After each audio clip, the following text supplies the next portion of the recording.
On a beaucoup travaillé ces 2 dernières années, nos stratégies app, ce qui nous aide d'autant plus dans les temps forts. Il est très facile de créer sa liste de produits favoris, de les ajouter au panier, faire le suivi de son achat via l'app, rentrer en contact avec le service client, d'avoir aussi des offres exclusives qu'on fait très régulièrement sur l'application. Et donc pour 2024, on va travailler sur aussi des cas d'utilisation de l'intelligence artificielle afin de gagner aussi en efficacité, en analyse et de l'intégrer finalement dans notre quotidien. Donc, bienvenue à tous au volet discussion du podcast Commercialité. Aujourd'hui, on a la chance de recevoir Marion Eugène, Head of Traffic chez La Redoute, mais spécifiquement pour les pays de l'Espagne et du Portugal. La Redoute est une entreprise française emblématique spécialisée dans la mode et les articles pour la maison avec une forte présence internationale et une stratégie numérique particulièrement innovante. On va en discuter ensemble aujourd'hui. Marion, merci beaucoup d'être sur le podcast Commercialité. Merci à toi, Antoine, pour l'invitation. Et peut-être pour commencer, Marion, est-ce que ce serait possible pour toi d'expliquer à l'audience plus en détail qu'est-ce qui fait que La Redoute a autant de succès? Qu'est-ce que La Redoute également pour bien situer notre audience? En fait, La Redoute, donc juste pour situer un petit peu, donc La Redoute était à l'origine une filature de laine française, donc qui a été créée en 1837. Donc vous faites le calcul, c'est une entreprise qui a plus de 180 ans. Elle a connu un essor avec la création d'un catalogue de vente que vous connaissez certainement et le virage ensuite en e-commerce en 2013 avec le rachat de Kering. Et actuellement, La Redoute fait partie du groupe Galeries Lafayette, donc qui est l'actionnaire principal. Donc je donne un peu de contexte parce que pour moi, en fait, l'identité de la marque est clé pour comprendre la place qu'a La Redoute actuellement en France, mais aussi, comme tu viens de le dire, à l'international. Donc ça fait plus de 30 ans, par exemple, que La Redoute existe en Espagne. Et donc, la transformation, elle a eu lieu donc vers 2013-2014 vers le e-commerce, donc avec des choix stratégiques qui ont été pris notamment par Nathalie Bala et Éric Courtel, les CEO à l'époque en France du groupe, et donc par Michael Trulock à l'international. Donc, on vit actuellement une nouvelle transformation, c'est qui est très intéressant sur l'époque dans laquelle on vit actuellement, donc de l'entreprise qui est reconnue notamment pour ses articles de mode, mais le développement, mais on va vers le développement finalement de notre gamme maison avec nos 2 marques principales, La Redoute Intérieur et AMPM. Donc notre force actuellement, c'est surtout la qualité de notre produit, donc les matières, les bois, les finitions, le savoir-faire et notre design aussi, donc fait par divers designers français qui nous sont propres, donc qui font la différence finalement par rapport à nos concurrents en Europe. Et donc pour reprendre nos slogans actuels, donc on vit le beau avec La Redoute. Donc notre slogan, c'est vivre le beau. J'adore. Et toi, tu es Head of Traffic dans l'organisation pour les pays de l'Espagne et du Portugal. Ça fait quelques années maintenant que tu es dans l'organisation. Peut-être tu pourrais nous parler comment était le trafic avant que tu arrives, comment tout ça était géré et quel était ton mandat un petit peu peut-être à l'arrivée dans l'organisation? Le trafic, donc il est clé chez La Redoute. Donc d'une part, il y a un coût important à optimiser. Donc il est étroitement lié également à de nombreux départements. Donc on est au centre des différentes décisions. Donc c'est vrai que quand je suis arrivée, donc j'ai essayé d'automatiser au maximum finalement toutes les actions tous les reportings et les actions qu'on avait mises en place. Automatiser, reprendre le funnel de conversion et remettre le trafic au centre des différentes décisions. C'est-à-dire qu'on est en contact avec l'équipe branding, avec des campagnes de marque que l'on relaie en paid, avec l'équipe pricing, donc on ajuste nos prix aussi afin de mieux capter sur du Google Shopping, par exemple, où l'utilisateur compare très facilement nos prix. C'est très, très facile de comparer et donc de voir quel est le produit le plus abordable. Donc en fait, on définit aussi les best-sellers avec l'équipe produit, qui sont réutilisés ensuite dans nos campagnes paid sur les différentes plateformes. On est en contact aussi avec l'équipe CRM sur la définition du customer journey, la réactivation des clients, au travers des canaux d'acquisition payants et gratuits. Donc voilà. Donc finalement, une bonne partie du business gravite autour du trafic, donc pour recruter et fidéliser nos clients. J'imagine. Et peut-être juste pour bien situer notre audience, quand on parle de Head of Traffic en général, est-ce qu'on va parler des plateformes de Meta, de Google? Peut-être vous êtes présent également sur les Amazon, les TikTok. Est-ce que tu peux peut-être juste nous dire globalement de quelle plateforme on parle ici? Alors on parle effectivement de Google Ads, de Meta, de Pinterest, TikTok, affiliation également et retargeting. Donc on travaille à la fois avec Criteo et RTB House. Donc, une approche très numérique sur plusieurs canaux différents. Et peut-être qu'on va décortiquer ensemble un point intéressant que tu as mentionné. Tu nous parles des équipes de branding. Donc, vous avez des gens à l'intérieur de votre organisation qui s'occupent de la notoriété de la marque. J'imagine que toi, de ton côté, tu dois travailler avec eux comme tu l'as mentionné, mais également tu dois faire des campagnes de conversion, faire du marketing de performance. Quand on arrive à on pourrait dire, la grandeur de brand que vous avez aujourd'hui, vous êtes un brand assez sophistiqué, assez connu. Comment vous travaillez entre le mix de se dire, OK, le pourcentage de nos investissements cette année va aller à 50-60% en conversion, peut-être plus, peut-être moins, et l'autre pourcentage va aller en notoriété. Comment ça se décide? Comment tout ça est discuté même à l'interne? Alors, c'est une vaste question. C'est une question clé dans le business. On dirait que ça dépend du degré de maturité du pays aussi. Des résultats obtenus sur le marché. Dans certains pays ont une belle notoriété, donc actuellement avec une marque reconnue, un budget aussi plus conséquent sur la notoriété et sur la considération. Donc ils peuvent faire un marketing mix modeling, en plus des études proposées sur les plateformes, en lançant des campagnes. Donc on peut très bien avoir un search lift, un conversion lift, un brand lift sur du Meta ou sur du Google Ads. Ou alors une étude aussi plus qualitative, donc ça plus pour tous les pays, avec YouGov. C'est un outil qu'on utilise pour lancer des enquêtes aux utilisateurs et voir un peu, justement notre notoriété et en considération de la marque par rapport aux concurrents. Et donc Hmm. donc voilà, ça dépend un peu du marché et sur les marchés que je gère actuellement, donc on se focalise davantage sur la considération. On va plutôt chercher de la session engagée, donc c'est-à-dire, donc avec, donc sans taux de rebond. Voilà, c'est-à-dire que la personne arrive sur le site et continue de naviguer sur le site, donc c'est vraiment une visite de qualité.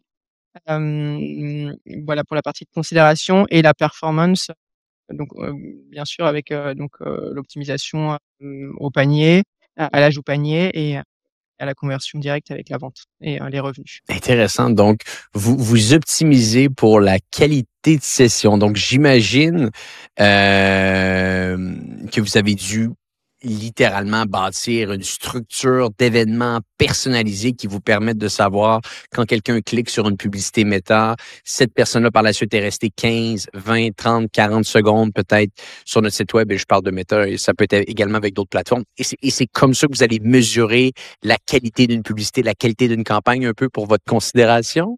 Exactement, exactement. Wow! On a des outils on a des événements personnalisés. Et question peut-être pour toi, est-ce que tout ça évolue beaucoup dans la saisonnalité? Donc là, on est au 2 septembre 2024. Aujourd'hui, vient bientôt une période quand même assez importante. Bien entendu, ça change d'un pays à l'autre, le Q4, mais ça reste une période, on pourrait dire, qui est plus importante.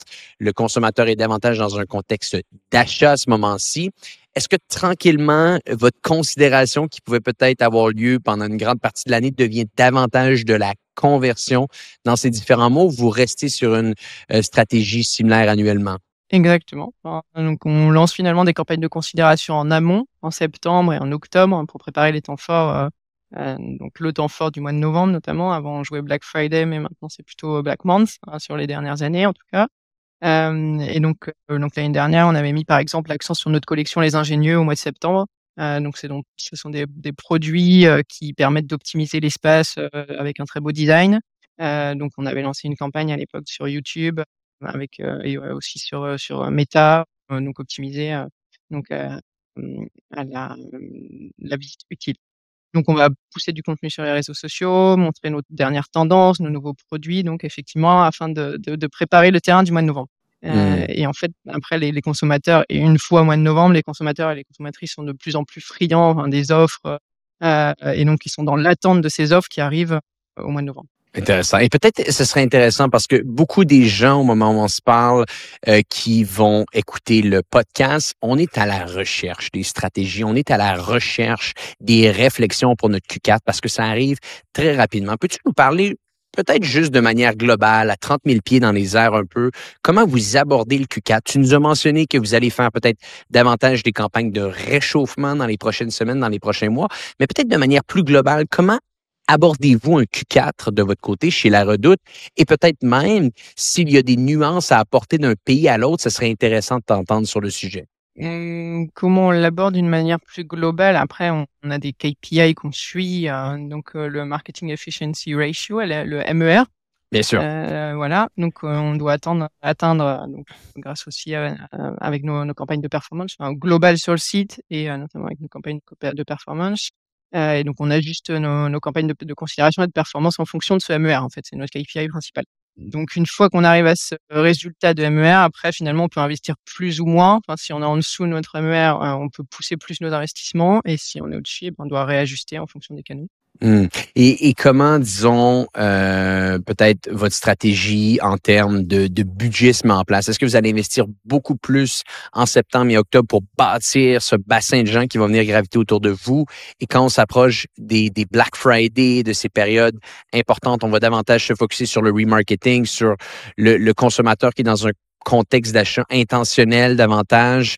Est-ce qu'il y a des choses comme ça qui se mettent en place de votre côté?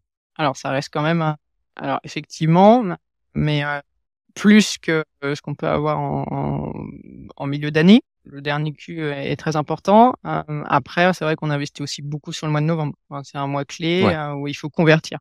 Donc on n'a pas trop le choix. Voilà. Mmh. Et peut-être juste, je voulais savoir, est-ce que l'Espagne et Portugal, c'est la même chose? Est-ce que vous l'abordez les 2 pays de la même manière? Et peut-être même, si vous pouvez nous parler comment tous ces pays-là travaillent ensemble. Est-ce que vous échangez beaucoup d'idées de ce qui fonctionne d'un pays à l'autre? Non, parce qu'on n'a pas le même point de départ. Disons que la marque est très, très connue, au Portugal, avec une grosse notoriété, autant que la France d'ailleurs. Quasiment tout le monde connaît La Redoute, au Portugal. Alors qu'en Espagne, ce n'est pas le cas. Donc, finalement, on a plus, donc le mix n'est pas le même, hein. Le mix n'est pas le même. On a plus d'actions aussi de branding. On peut se permettre plus d'actions de branding du coup, comme on a une plus forte notoriété, on arrive à plus, dégager de l'argent aussi pour faire plus d'actions de notoriété, au Portugal. Donc on fait, par exemple de l'outdoor, hein, des publicités en extérieur. On ne le fait pas sur l'Espagne.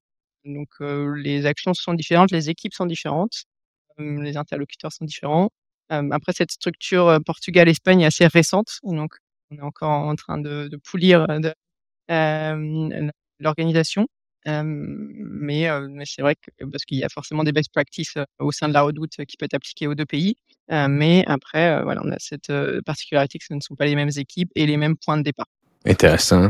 Et quand tu nous parles de campagne outdoor, tu nous parles un petit peu de billboard ici, Oui. littéralement, que vous allez faire. Et comment ça se mixe un petit peu, le marketing, le traditionnel avec votre marketing numérique? Comment vous êtes capable de jumeler ça ensemble pour s'assurer qu'il y ait une belle cohésion, qu'un soit capable de nourrir l'autre? Alors justement, il faut des KPI de branding, hein, plus que de performance avec, du coup, pas les mêmes enquêtes. C'est pour ça que je parlais tout à l'heure de YouGov, donc c'est pour pouvoir mesurer finalement, hem, 1 voire plusieurs fois par an, donc on peut pas le mesurer tous les jours, hein, mais l'idée c'est de mesurer parce que ça va pas bouger, on va pas bouger les lignes, non plus, très rapidement. Mais l'idée de mesurer, voilà et d'avoir des études, qualitatives pour, pouvoir, mesurer l'impact de nos actions offline, sur le online. Donc c'est plus facile, puisqu'on a des trackers et on a des KPI, plus, fixes, dirons-nous. Intéressant. Et peut-être tu peux nous dire un peu, ça ressemble à quoi ces KPI de branding? KPI de branding, après, c'est plus de l'engagement. En online, on est plus sur de l'engagement rate, c'est Ouais. des CTR. Après, et du coup, les lifts, enfin, que je mentionnais au tout début de l'entretien. On a des conversion lift, brand lift et search lift via les différentes plateformes, qui nous permettent de mesurer, voilà, l'impact des campagnes propres à chaque plateforme. Hmm. Après, on se fait aussi beaucoup les recherches de marques.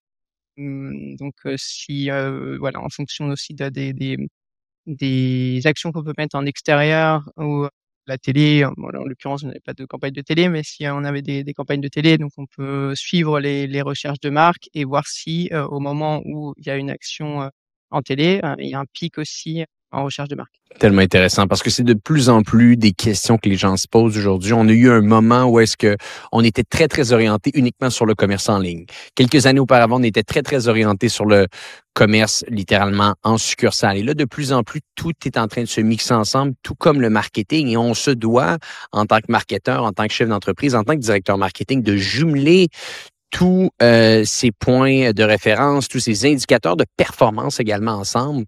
Donc, c'est très intéressant de t'entendre sur le sujet. Et peut-être, Marion, tu pourrais nous expliquer comment a été l'évolution un petit peu, vous, de votre côté, avec le commerce en ligne? Bien entendu, il y a eu énormément de changements dans les dernières années au niveau du consommateur. Il y a eu la fameuse COVID, et par la suite, il y a comme eu sensiblement un retour à la normale. Là, tranquillement, on semble retourner dans un endroit où est-ce que il y a de plus en plus également d'acheteurs en ligne, mais les gens qui achetaient en succursale réachètent en succursale. Comment s'est faite l'évolution du commerce en ligne chez La Redoute? Donc finalement, c'est vrai qu'au moment du Covid, donc la chaîne mondiale avait été perturbée, on avait des stocks défaillants dans les années 2000, encore 2020. On n'avait pas pu vraiment jouer Black Friday. Donc la demande était trop importante pour le stock que nous avions eu à cette époque-là. Et donc la pandémie a complètement propulsé le e-commerce, donc notamment sur la maison. Donc ce qui nous va bien puisque c'est une des catégories que l'on pousse actuellement, puisque tout le monde était confiné et donc les boutiques physiques ont beaucoup souffert à ce moment-là. Après on a eu un dur retour à la réalité en post-pandémie pour la partie e-commerce. Donc puis le retail finalement a repris sa place. Donc pour y faire face, dans certains pays, on a monté des pop-up stores aussi, on a ouvert des boutiques. Au Portugal, on a aussi une boutique outlet qui fait à la fois maison et mode et qui fonctionne très bien. En France, on a aussi bien sûr des boutiques et on a aussi des espaces dans les boutiques Galeries Lafayette. Donc voilà, on travaille dans plusieurs pays une stratégie omnichannel. Donc qui aide bien sur la maison, parce que c'est vrai que certains produits ont besoin d'être vus, on a besoin de le toucher, on a besoin de s'asseoir dessus pour un canapé ou sur une chaise. Voilà, donc la stratégie omnichannel et après ce qu'on a aussi beaucoup travaillé, ces 2 dernières années, c'est, nos stratégies app. Depuis 2 ou 3 ans, on a une belle accélération sur la app. Donc en Espagne, on a gagné 10 points de demande sur la app, sur l'application et donc ce qui nous aide beaucoup plus, ce qui nous aide d'autant plus dans les temps forts. Il est très facile de créer sa liste de produits favoris, de les ajouter au panier, faire le suivi de son achat via l'app, rentrer en contact avec le service client, d'avoir aussi des offres exclusives, qu'on fait très régulièrement sur l'application. Donc l'app nous a aussi beaucoup aidé et donc pour 2024, c'est vrai que nous n'avons pas encore finalisé la stratégie, mais on va travailler sur, aussi des cas, d'utilisation de l'intelligence artificielle, afin de gagner aussi en efficacité, en analyse, et de l'intégrer finalement dans notre quotidien. Mmh. Et peut-être, tu nous as parlé de l'app. Comment vous la commercialisez? Comment vous la faites connaître, cette app? Et ben, on a des campagnes d'app install et de app re-engagement, à la fois sur Google Littéralement. Ads, sur Meta et sur Apple Search aussi. Et j'imagine que ça doit être tellement intéressant de bâtir un petit peu cette communauté parce que là, par la suite, vous êtes capable de leur envoyer des notifications. C'est du média qui vous appartient. Est-ce que vous sentez un gros impact sur vos ventes avec cette application? Oui, enfin, le taux de conversion est à peu près 2-3 fois plus élevé sur l'app. C'est des clients qui sont fidèles, effectivement, qui sont joignables, qui peuvent aussi se désinscrire. Mais généralement, ils ont un taux de conversion bien plus élevé. On est plus orienté aussi, c'est vrai que, en tout cas en Espagne, il y a moins d'applications mobiles sur la maison, plus sur la mode. Donc on pousse un peu plus la mode que la maison. Donc ça nous permet, voilà, d'avoir finalement un point d'entrée et un point de contact direct avec les clients. Mmh. Super fascinant tout ça. Peut-être juste avant de te laisser filer, Marion, les tendances évoluent excessivement rapidement au niveau du marketing, au niveau du commerce en ligne, au niveau de la publicité. Comment vous êtes capable de vous tenir à jour? Quelles grosses tendances vous regardez également de votre côté? Je serais curieux de t'entendre pour partager ça avec notre audience. Alors, on applique les best practices en utilisant les campagnes automatiques de Google Ads et de Meta, donc l'Advantage Plus et PMax notamment. Mais on garde aussi des campagnes manuelles. Ça nous permet de tester, de forcer l'algorithme à nous laisser plus de liberté. Ça veut dire que dans une campagne Meta, par exemple, on laisse pas à 100% un Advantage Plus avec du catalogue et des créas, mais on essaie d'avoir aussi une campagne juste de créa pour pouvoir pousser les créas et non seulement le catalogue qui effectivement performe bien, mais qui ne laisse pas du tout place au test et à la créativité finalement. Donc même si 80% encore de nos investissements sont sur le catalogue, on peut avoir cette liberté de test and learn. Et on fait la même chose sur Google.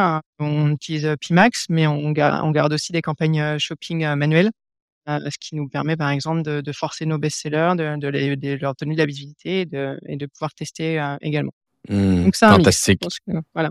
C'est un mix. Et est-ce qu'il y a des tendances spécifiques, peut-être que des choses que vous voudriez mettre en place dans les prochains mois, un petit peu de votre côté, que tu pourrais partager avec notre audience? Alors sur La Redoute, on a beaucoup de surprises au mois de septembre, donc stay tuned. Je vais pas Restez à pouvoir en l'affût. dire beaucoup plus. C'est ça, rester à l'affût. Je vais pas pouvoir en donner beaucoup plus, mais l'idée, c'est de donner plus de visibilité à la marque, rendre aussi l'expérience client, sur notre site, plus cohérente avec notre positionnement actuel vers la maison. Je peux pas en dire beaucoup plus, mais il y On a va de belles regarder ça surprises. de près. Bien Voilà, c'est sûr, bien sûr. Marion, ça a été excessivement intéressant d'en apprendre plus sur l'app, d'en apprendre un petit peu plus sur les tendances également d'un pays à l'autre. Je trouve ça totalement fascinant. Si on va en apprendre un petit peu plus sur la Redoute, meilleur endroit pour vous rejoindre votre site Internet, j'imagine? je vous invite à naviguer autant que possible et n'hésitez pas à nous faire un retour, hein, si vous avez aussi, des points d'optimisation à nous communiquer. Fantastique. On mettra un lien dans les notes de l'épisode. Mario, merci énormément d'avoir été avec nous aujourd'hui. Et pour les gens qui nous écoutent, on se dit à bientôt pour un prochain épisode du podcast Commerce Élite.